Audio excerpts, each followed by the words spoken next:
The question often arises, especially among those who believe in creation, what about the dinosaurs that existed before humans?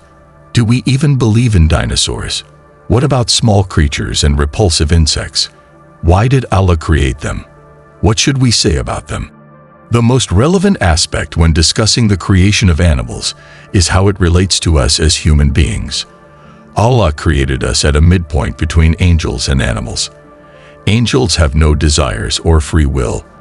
Their sole function is to worship Allah, and they are completely free of earthly desires. On the other hand, animals are at the opposite end of the spectrum.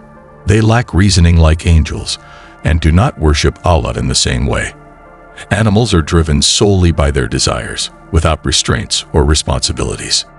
We, as human beings, are in the middle of this spectrum. If we allow our desires to control us, we become more like animals. But if we lean toward the worship of Allah and use our reason and intellect to please Him, we elevate ourselves to the level of angels, and we can even surpass them.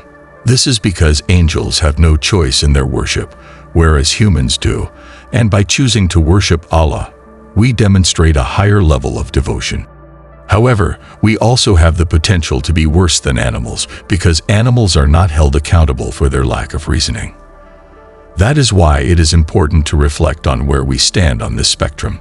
Are we closer to the soul at peace, centered on Allah, or are we dominated by our more animalistic side, focused on basic desires such as territoriality, food, drink, or intimacy?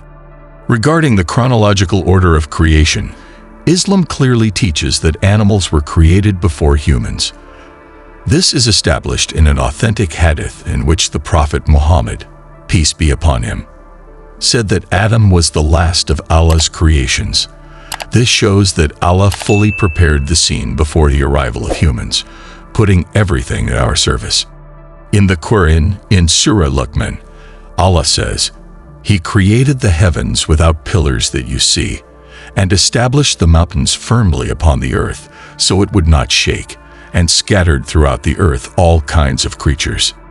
This includes beasts, insects, and all sorts of creatures we can imagine.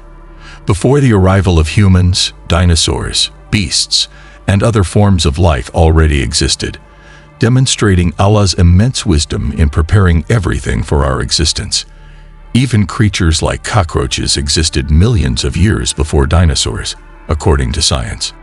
Now, if we know that Allah created these creatures before us, and that they have a purpose, another question arises.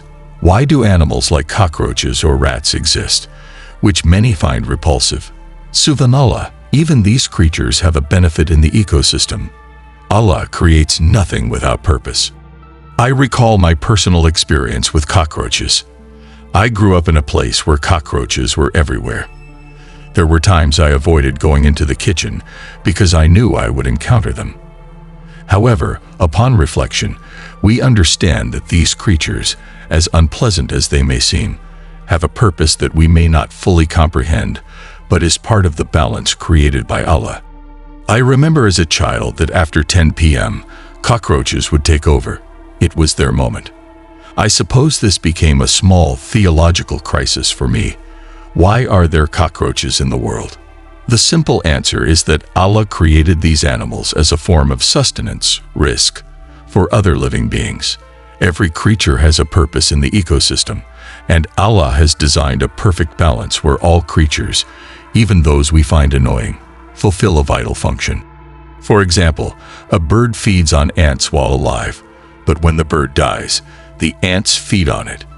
This cycle shows how creatures sustain one another in a balance only Allah can create. In the case of cockroaches, their most important role in the ecosystem is decomposition. Although we do not see it directly, they eliminate dirt by consuming rotting food and decomposing materials, returning nutrients to the soil. Without their existence, there would be much more filth in the world. Even harmful bacteria and other elements are eliminated thanks to their role. Subhanallah, even the things that seem like nuisances have a purpose.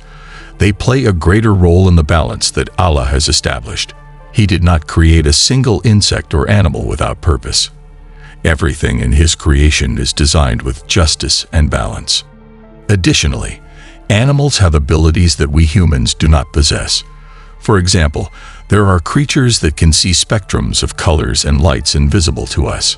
These special abilities allow them to perceive things from the unseen world.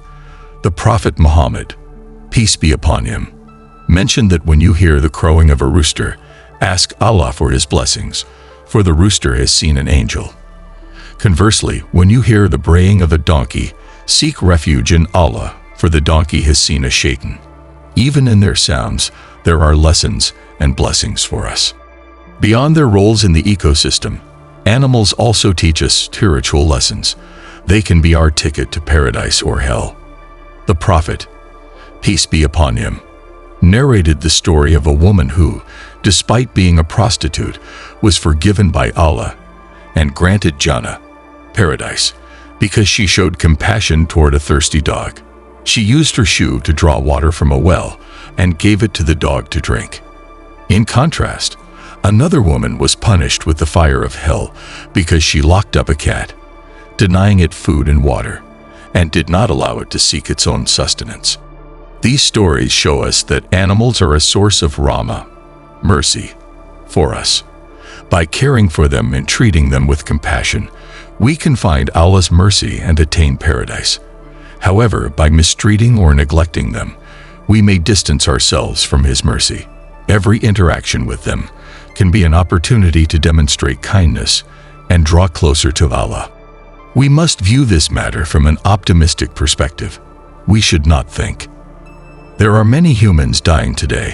Why should I care about animals? The Prophet Muhammad, peace be upon him, taught us that we must always show compassion to all living beings. A clear example of this is when, after returning from a battle, he heard the cry of a bird whose egg had been taken from its nest. The Prophet stopped his companions and asked them to show compassion toward the bird by returning its egg. This teaches us that we should never stop caring for animals, as caring for them does not conflict with caring for humans. Both actions are part of our responsibility as believers. Islam also reminds us that the earth and its creatures will testify for or against us on the Day of Judgment. This calls us to be even kinder and more considerate not only to animals but also to humans. Studies and teachings also show that caring for certain animals fosters qualities like compassion and sensitivity.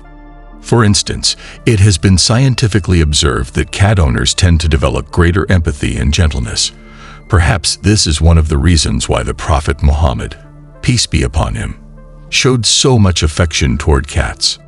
The Prophet also spoke about the effects that raising different animals can have on our personality.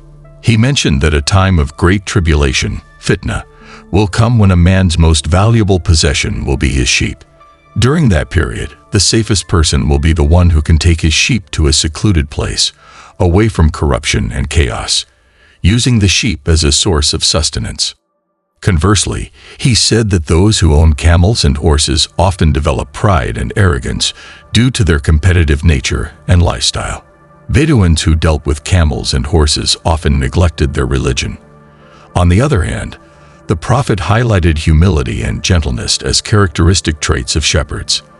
This holds special significance since all prophets were shepherds at some point in their lives, including Muhammad, peace be upon him, whose first occupation was precisely caring for sheep.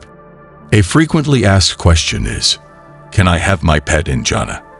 Will there be animals there, or will they simply no longer exist? Animals are free from eternal responsibility, so they have neither paradise nor hell. However, the Prophet narrated a beautiful story about this. A Bedouin approached him and asked, I love horses. Will I have horses in Jannah? The Prophet, peace be upon him, replied, if you are admitted to Jannah, you will be given a horse made of rubies, with 2 wings, and it will take you wherever you desire. This indicates that if we love animals and wish to have them in Jannah, Allah may grant us that wish. Ultimately, caring for and showing compassion toward animals not only benefits our character, but can also bring us closer to Allah. We ask Allah to grant us Jannah to enjoy all His blessings, including those we deeply love in this life.